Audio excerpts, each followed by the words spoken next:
Hello again, everybody. Time for our last video for these review sessions.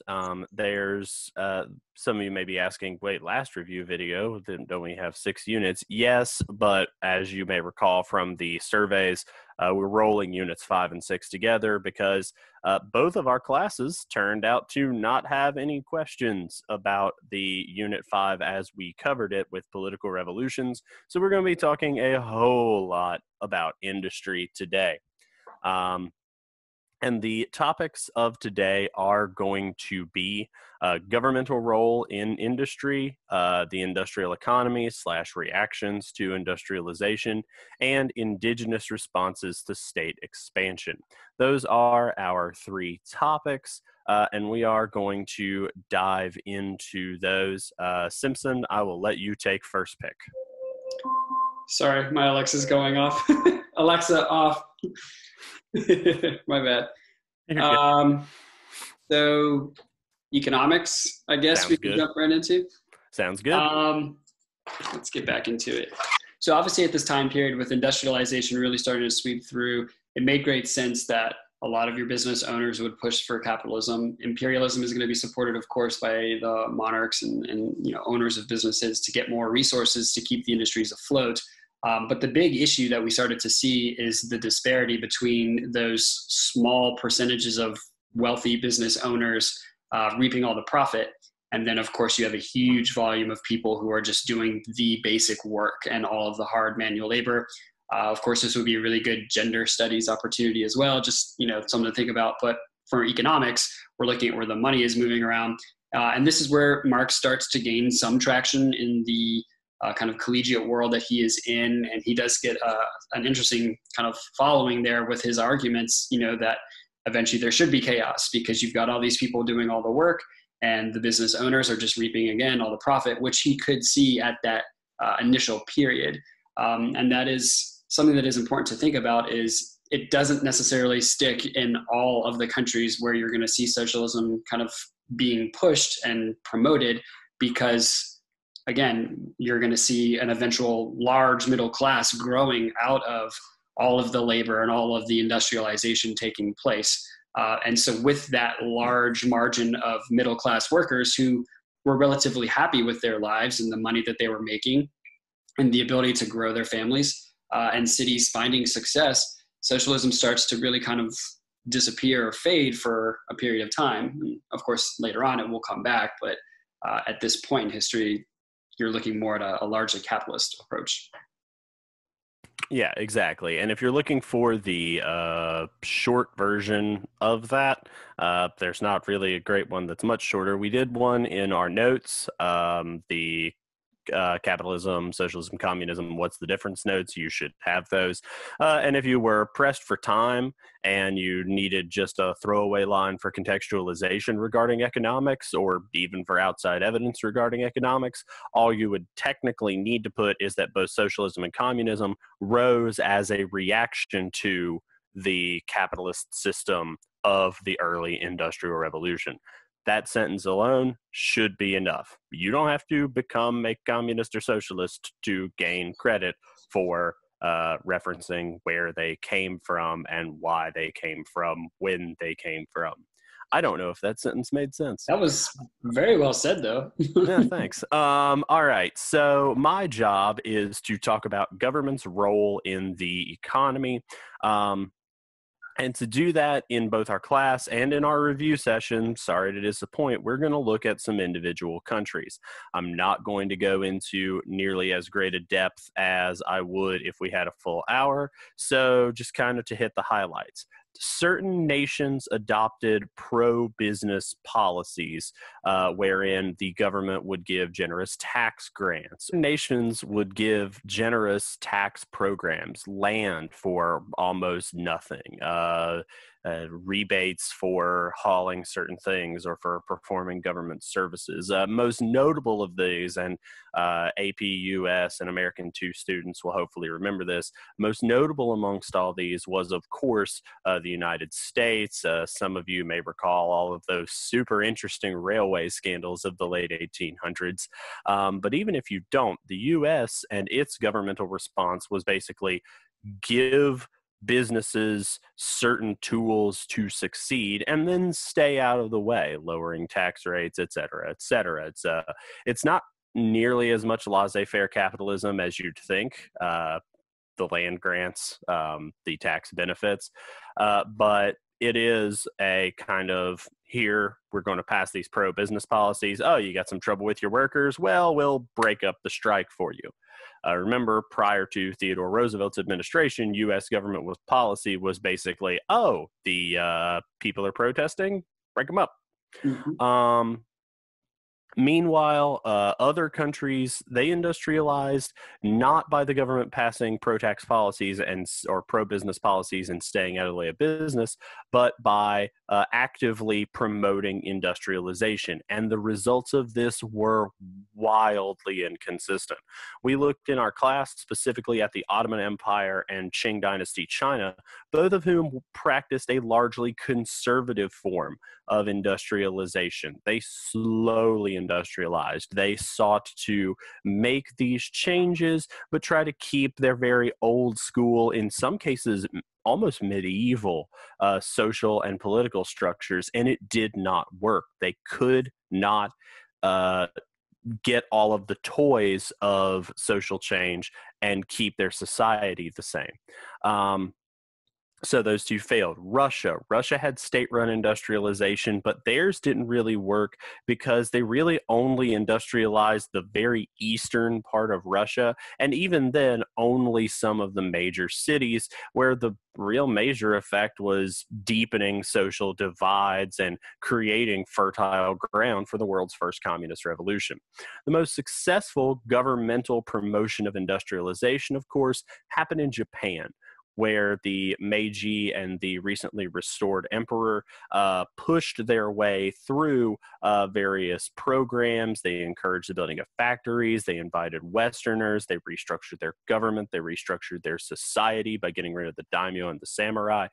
They really went whole hog on industrialization, and that is the big difference there. So the key thing to remember when you're talking about governmental responses to industrialization is you have the US passing some pro-business policies in the government, but largely trying to stay out of the way, more or less. Qing Dynasty China, Ottoman Empire, who tried to get the industry without changing their society, which didn't work. Russia, which had government-led industrialization, but which had an unhappy populace, which led to that's failure. And Japan, which literally tore down its whole society and rebuilt a new one in the mold of an industrial society. If you need more information on that, we looked at several of those countries in our notes, as well as the AMSCO has a whole chapter on that. Our last section, Simpson and I are going to split because I know you're tired of hearing me talk. Simpson and I are going to split, and we're going to look at native responses to imperialism, because that's the other big theme of Unit 6.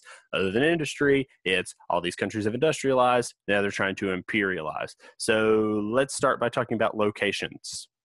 Sure. So, of course, when we were looking at imperialism, your large regions that are of importance, definitely China, of course, which is more of a sphere of influence than anything else, but we're still going to see a lot of situations brewing there. Not to get ahead of myself there. I don't want to get too rebellious in that one.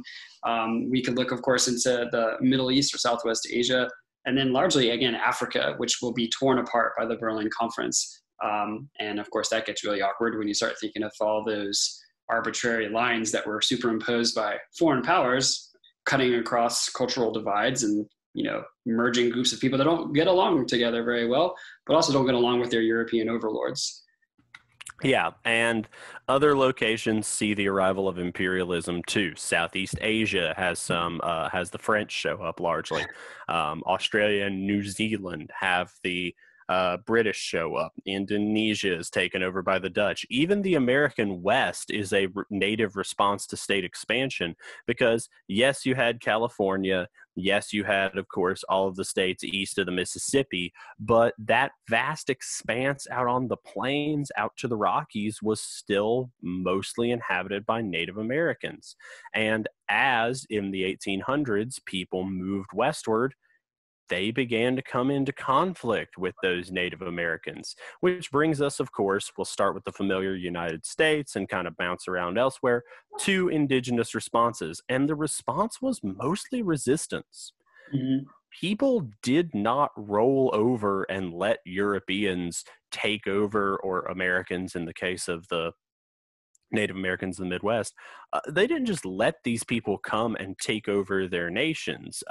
Those of you who remember your American 2 or APUSH, you had the Ghost Dance movement, you had the Sioux, you had the Apache who kept fighting up to the 20th century in some cases, but they lost due to technological superiority on the part of the Americans in this case, which is a story we're going to hear repeated over and over and over again. Simpson, tell them about another location. Pick one. Pick one. Oh, so many. I love the stories of China right now not right now, but I love the stories of what's going on at this point with, you've got this massive opium epidemic situation going on, the addiction rates going through the roof, China's economy absolutely flatlining, all because of the British. And then, of course, again, you see the slow kind of smoldering hate going back and forth. And then eventually you get this massive Boxer Rebellion. And, it's like open season on Europeans, but largely the British here, even to the point where they're begging and pleading to the Queen, please stop sending opium. No, we're just going to keep on sending it in and in and in. And then eventually this massive rebellion. And it's kind of, put into the forefront that, again, the British are really overreaching with what they're doing, and getting people addicted to opium is disgusting at that point, but it makes a lot of money for the British. And, eventually you're going to see China kind of take China back. But again, think also how kind of beleaguered the people are in China to the point where they're not industrialized like Japan is. And it explains, again, foreshadowing how Japan can come in and just kind of literally take over China because of how much they missed in that drug addiction time period. Yeah, and it is important to remember the Boxer Rebellion is probably the last big event that we talked about that could conceivably be on your test, because it does take place in 1900. Yeah, and the situation repeats itself over and over again. In Australia and New Zealand, Native Americans die, or Native Australians, I should say, Aborigines, die in large numbers of disease. They try to fight back, but are pushed off their land by largely British settlers. Indonesia is conquered by the military supremacy of the Dutch. You have Africa, of course, being carved up. And again, we talked African resistance in our class. Africans did not simply acquiesce to European demands, but so many of them were mowed down by, especially in the later colonial period, machine guns, bolt action rifles, early mechanized vehicles, even once you get to the 20th century. And you have a scenario wherein people are being oppressed due to technology.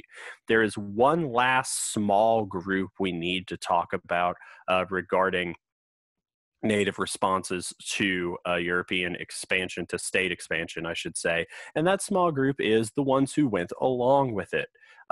There were various princes in India who actually worked for the British to administer their sections of India. There were African tribes, African nobles, especially in French West Africa, who were tagged by the French to run the countries for them. You have these different ethnic groups. Those of you who are somewhat familiar with the tragedy of Rwanda, Tutsi were actually picked by colonial officials, originally Germans and then Belgians, were actually picked by colonial officials to administer a largely Hutu population. All of this is to say, in a very kind of complex way, that native resistance did not usually pan out very well. Outside of Ethiopia and Thailand, it almost never met with long-term success. But a different group of natives, different groups who worked with the colonizers, did gain power, oftentimes held on to power for a long period of time, but planted the seeds for a lot of ethnic resentment down the line. Fairly obviously, you will not cover the chickens coming home to roost part of that, for lack of a better term, and to remind you that I'm from Randolph County. But you could use that as a hypothetical continuation, as a contextualization point, or even an effect point in your DBQ. I know this one ran long, but thank you guys for listening. Thanks to all of you who are still plugging away. I appreciate it. Simpson appreciates it too. We hope you find the time to watch these. We hope you found these useful during your studying, and best of luck with AP exams this week. Yep. Good luck, everybody. See you.